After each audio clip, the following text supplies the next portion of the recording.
السلام علیکم دوستو، انسائٹ بائی معظم فخر میں خوش آمدید۔ آج بہت اہم خبر ہے اور خبر یہ ہے کہ عمران خان کی لاہور میں موجودگی کے اندر ہی جہانگیر ترین پاور شو کرنے جا رہے ہیں۔ آج انہوں نے اپنے ہم خیال گروپ کے تمام اراکین کو، نہ صرف منتخب اراکین بلکہ وہ تمام اراکین جن کو پی ٹی آئی کی جانب سے ٹکٹ جاری کیا گیا تھا وہ کامیاب نہیں ہو سکے، ان کا ایک اہم اجلاس آج شام کو اپنی رہائش گاہ پہ طلب کر لیا ہے کھانے کی دعوت پر۔ اس میں اپنے وہ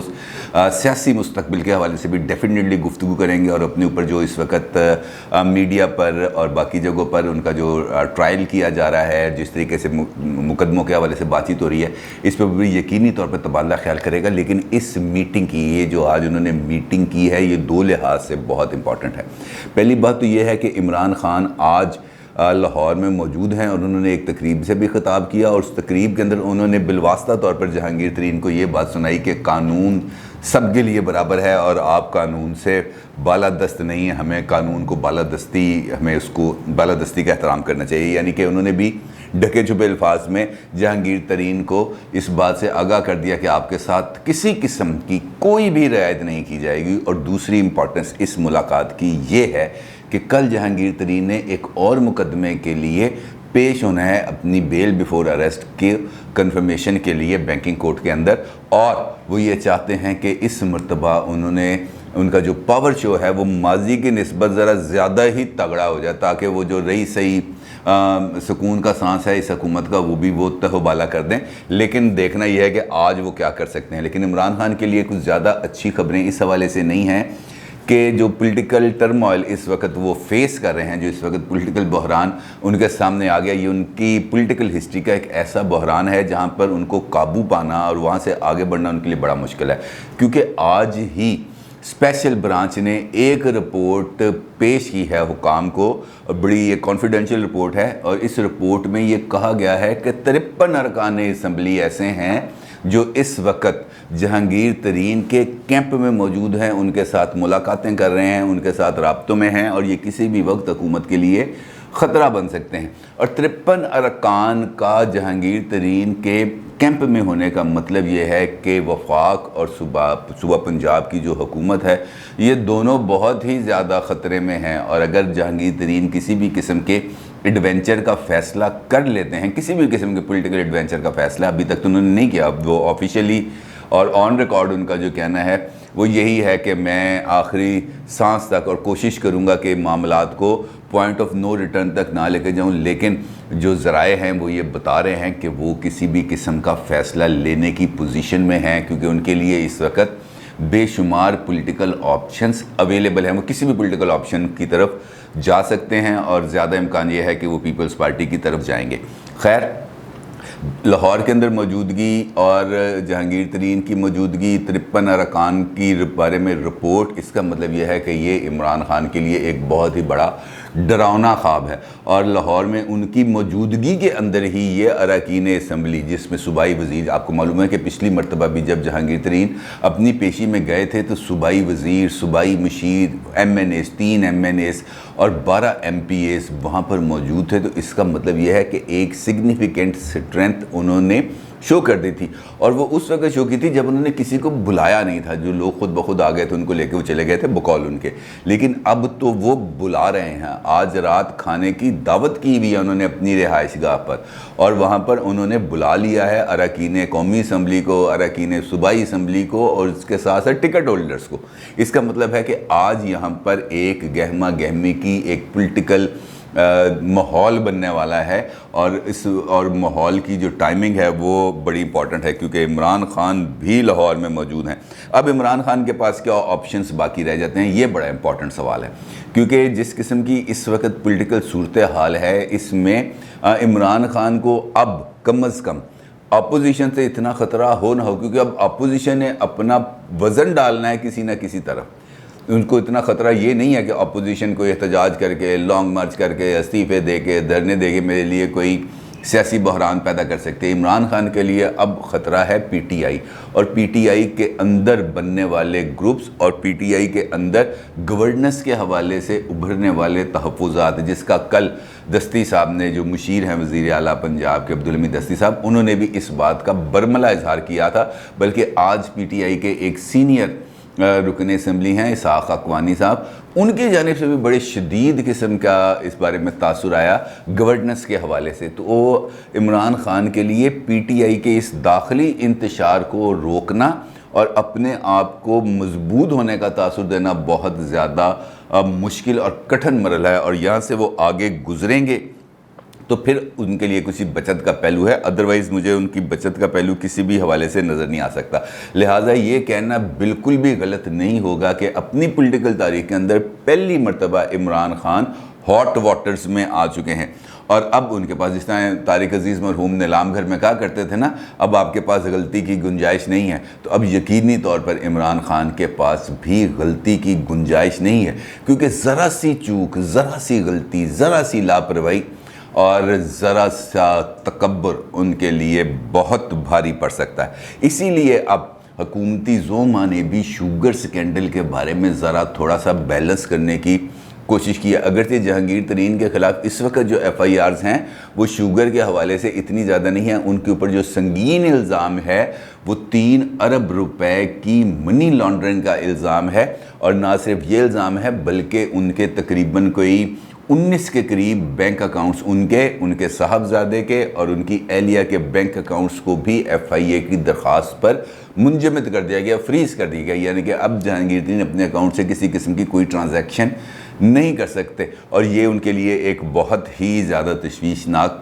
پہلو بھی ہے۔ اب اس صورتحال کے اندر شوگر سکینڈل کی طرف معاملات کو لے کے جانے کے لیے نیب حرکت میں آ گیا ہے۔ آپ کو معلوم ہے کہ جب یہ شوگر سکینڈل کے حوالے سے ایف آئی اے نے اپنی ایک فرنزک رپورٹ تیار کی تھی، تو وہ فرنزک رپورٹ کے بعد وزیر اعظم نے معاملہ نیب کو ریفر کر دیا تھا، جس پر نیب اس رپورٹ کے اوپر سانپ بن کے بیٹھ گئی تھی، اور گزشتہ 7-8 ماہ میں اس رپورٹ کے اوپر 1 ٹکے کا نیب نے کام نہیں کیا۔ اب جب یہ صورتحال اس قسم کی بن رہی ہے تو اس نے بھی وہ فائل دراز سے نکالی ہے، مٹی مٹی جھاڑی ہے اور اس کو اوپن کر لیا۔ نہ صرف اوپن کر لیا ہے بلکہ مختلف لوگوں کو اب کال اپ نوٹسز بھی جاری کیے گئے ہیں کہ جناب آپ آ جائیں اور آ کے اس معاملے کے اندر اپنی جو سوالات ہیں، اپنے کام سے متعلق جو سوالات اٹھ رہے ہیں اس کا آ کے جواب دیں۔ لیکن اس معاملے میں بھی حکومت کے لیے کچھ زیادہ اچھی خبر نہیں ہے، کیونکہ اگر اور شوگر ملز کے معاملات آئیں گے تو جو شوگر ملز والے زیادہ تر لوگ ہیں وہ تو ان کے دائیں میں بیٹھے ہیں۔ اگر وہ اپنے دائیں میں دیکھیں، انہیں ہمایوں اختر نظر آئیں گے، انہیں ہارون اختر نظر آئیں گے، انہیں فہمیدہ مرزا نظر آئیں گی، اس کے بعد انہیں نظر آئیں گے خسرو بختیار، ہاشم جوان بخت اور ان کے ایک اور بھائی۔ یہ سب چیزیں ہیں جو اس وقت ان کے لیے خطرے میں ہیں، کیونکہ شوگر جو ہے نا یہ ان کے لیے بہت ہی خطرناک معاملہ ہے، کیونکہ شوگر لگ گئی انہوں نے من لگتا ہے۔ اسی قسم کی کچھ سچویشن بن رہی ہے، لیکن اس کے ساتھ ساتھ جو دیگر معاملات بھی ہیں، مثلا جو دیگر اپوزیشن جماعتیں ہیں جن میں نون لیگ اور پیپلز پارٹی ہے، ان کے لیے بھی اگر یہ والی پیشی کے نوٹسز آتے ہیں تو وہ پھر ایک اور پولیٹیکل ماحول گرم ہو جائے گا، کیونکہ نواز شریف صاحب کی فیملی کی، آصف زرداری صاحب کی فیملی کی بھی شوگر ملز موجود ہیں۔ اس میں تو کسی کو کوئی دو رائے نہیں ہے کہ شوگر ملوں کا کاروبار ہے، بلکہ جو نواز شریف صاحب کے سمدھی ہیں چودھری منیر صاحب، ان کی بھی شوگر مل ہے۔ لہٰذا یہ معاملہ اب جو ہے نا شکنجہ، یہ اب کچھ زیادہ بڑھتا ہوا نظر آ رہا ہے، اور اس شکنجے کے اندر جہانگیر ترین صاحب نے معاملے کو پولیٹیکل انداز کے اندر لڑنے کا فیصلہ کیا ہے۔ ایک جانب تو وہ منی لانڈرنگ کے کیسز کا سامنا کریں گے، اور منی لانڈرنگ کے اوپر جو ان پر الزام ہے انہوں نے وہاں پر اپنے لیے عدالت سے لینی ہے کلین چٹ۔ نمبر 1 یہ ان کے لیے ایک بڑا بہت ضروری کام ہو گیا۔ دوسرا ان کے اکاؤنٹس فریز ہیں، جس پر انہوں نے کہا کہ جی میرے اکاؤنٹس کیوں فریز کیے گئے۔ تیسرا جس پر ان کو سب سے زیادہ اس معاملے پہ دکھ ہے وہ یہ کہ ان کی صاحبزادیوں کے نام بھی ایف آئی آرز میں درج کر دیے گئے ہیں، جو تھوڑا سا عجیب سا معاملہ لگتا ہے، کیونکہ یہاں پر وہ ایک جسے ہم کہہ سکتے ہیں نا حکومت کی جانب سے تھوڑا سا زیادتی کی گئی ہے، بلکہ خاصی کی گئی ہے۔ اب جب یہ سارا معاملہ ایکٹیو ہونے کی طرف چلا گیا ہے، اور اس صورتحال کے اندر جہانگیر ترین نے معاملات کو قانونی سے زیادہ سیاسی انداز میں اس کو ٹیکل کرنے کی کوشش کی، اور میرا خیال ہے ان کے ذہن کے اندر جو مثال ہے وہ چودھری پرویز الہی کی ہی مثال میں اس پر بالکل صادق سمجھتا ہوں، کیونکہ جیسے ہی نیب نے ان کے خلاف انکوائری اوپن کی تھی تو کامل علی آغا، طارق بشیر چیمہ، خود چودھری پرویز الہی نے مختلف ٹی وی چینلز پہ بیٹھ کر حکومت کی وہ دھلائی کی تھی جس کی انتہا کوئی نہیں، اور اس کے بعد ایک دم خاموشی طاری ہو گئی تھی۔ پرائم منسٹر بھی آ گئے لاہور، پرائم منسٹر آ کے چودھری شجاعت کی عیادت کے بہانے چودھری صاحب کے